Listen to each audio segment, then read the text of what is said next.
ఫ్రిడ్జ్లో సర్దుకోవడానికి ఇలా చిన్న చిన్న ప్యాకెట్స్ యూస్ చేసి ఉన్నాయి కదా, ఇవన్నీ కూడా ఇలా క్లిప్ తోటి లాక్ చేసి పెట్టేశాను. ఇవన్నీ కూడా ఇంకా డైరెక్ట్ ఇలా ఫ్రిడ్జ్లో పెట్టేస్తే మనకు కింద పడిపోకుండా లాక్లో ఉంటుంది. అలాగే రసం పొడి ఇవన్నీ కూడా ఇలా పిన్ తోటి లాక్ చేశాను. క్లిప్స్ అన్నీ అయిపోయాయి. అయితే ఇప్పుడు నాకున్న పెద్ద టాస్క్ ఏంటంటే అక్కడున్న పల్లీలు 5 kgs అబో ఉన్నాయి.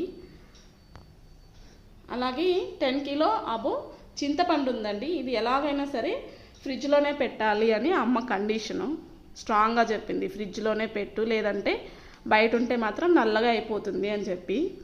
ఇంకా 10 kgs ఇవన్నీ కూడా ఫ్రిడ్జ్లో ఎలా పెట్టాలి అనేసి నాకు పెద్ద ప్రాబ్లం ఉంది. ఇప్పుడు నాకు తెలిసిన టిప్స్ అన్నీ కూడా మీతో షేర్ చేశాను.